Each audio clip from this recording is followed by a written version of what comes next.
In this Jing video, we're going to discuss the graphical linkage synthesis, and we'll define synthesis here as really just creating something new. It's integrating different components together. Often you don't know, there's no clear solution in mind. There might be lots of ways to solve a problem, but you have to have some kind of mechanism or some kind of system proposed before you can analyze it. So there's different types of synthesis. There's the type synthesis, and a lot of times there's different components that you could select. Some have advantages over others in different areas. It could be, for instance, an air cylinder could be noisy. It could be really fast, but noisy, and have high velocities or accelerations that may or may not be desirable depending on the application. Solenoid, again, same thing. A robot, of course, might be a great solution, but except that it'd probably be very expensive. So there's a lot of, just like in any design, there's a lot of trade-offs, and you have to decide, weighing the pluses and minuses, what the best components are to try and use. Okay, so quantitative synthesis, that's really, it's always nice when you can have a direct mathematical solution to a problem. That's often not the case. So often you have to kind of iterate your way towards a solution. Maybe try something, then do the analysis, and then revise it based on some insights that you may have gotten. So we're going to be looking at three types of synthesis here. Function generation, and that could be just have some clear function that governs the motion that you want. Path generation is where you're concerned about maybe a point on the coupler, for instance, passing through a set of XY points. And then motion generation is when you're concerned more just say about the point on the coupler, but the orientation as well. So in other words, you might have a coupler link, and you want that to be in different positions at given orientations. So we're going to look at those. This is an example of function generation.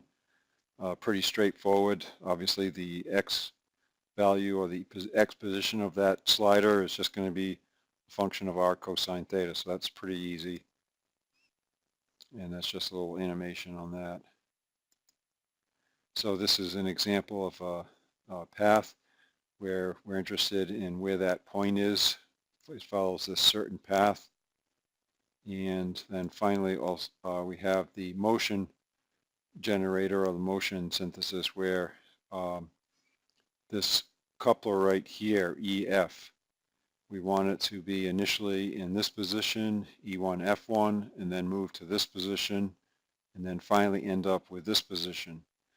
So you might have a motion that involves more than 3 different positions, and it gets a lot more complicated. In other words, if you have just one single mechanism and you want to specify, I mean, 3 is pretty easy. As you add more positions along the different motion, then it gets more complicated. Okay, so then in terms of dimensional synthesis, once you know the type of motion you want, you want to determine what lengths you need for your mechanism, and if you have 2 position or 3 position, it's pretty easy to do this graphically. So that's what we're going to look at right now. And then these are just some of the limiting conditions. Of course, in general, we like to keep just 1 degree of freedom so that we only need 1 actuator. You have to consider, do you need a Grashof condition or not? Toggle positions, of course, may or may not be desirable. And then transmission angle, we generally want to keep below 40 degrees. We've talked about that in the past, but we'll review that as well. Picking up from the last video, I think I might have said that the transmission angle you want to keep below 40 degrees. Actually, you want to keep the transmission angle above 40 degrees. So the first example we're going to look at is just a simple motion where we're going to rotate a link about a fixed point of a defined radius through 30 degrees of motion, then return to the start position. Okay, so we basically, again, we have a fixed length here. We want to rotate through 30 degrees and figure out, how we're going to create that type of motion in a continuous manner back and forth.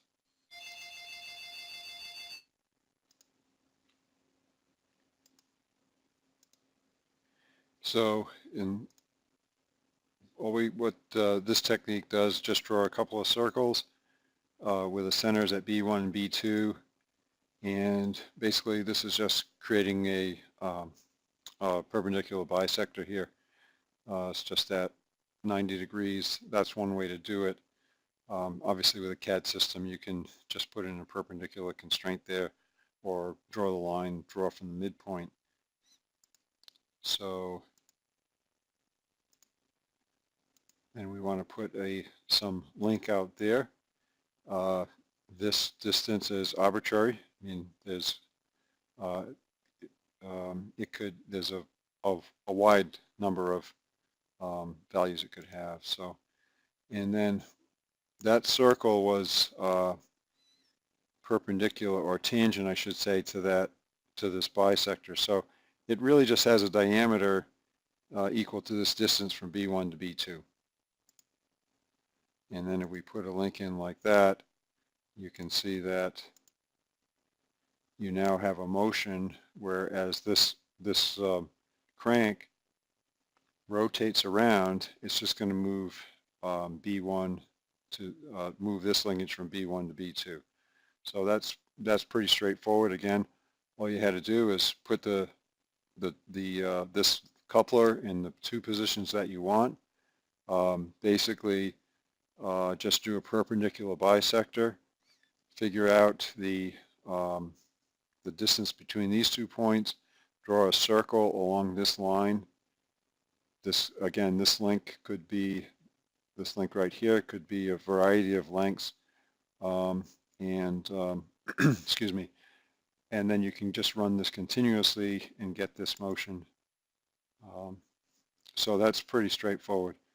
Of course, you want to have the lengths chosen in such a way that it will be Grashof if you want this to just rotate continuously. And the transmission angle, the transmission angle in this position looks like it's probably about 70 degrees, the absolute value, and then over here it's around 70 degrees too. So the transmission angle, most of this force, which will be directed between these two pins, is going to give you a fairly good moment arm. So that works pretty well. Okay, so now we want to look at a problem where we're going to have 3 different positions, and we want to determine how we can get the coupler in these 3 different positions. Initial point, an end point, and an intermediate point, and then how can we drive this coupler so that it continuously moves back and forth between these 3 different positions. Okay, so here are the 3 different positions, right? We're going to have the coupler be in this orientation and location, then in this orientation, and then down in this orientation. So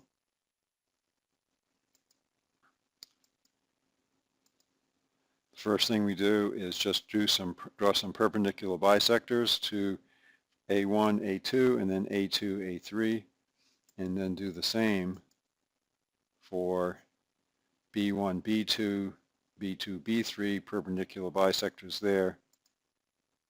And so now we have the lengths and the locations are unique to be able to get that particular motion, A1, B1, A2, B2, and A3, B3. We have found the lengths of the links so that we can get this motion A1, B1 to A2, B2 to A3, B3 the coupler. So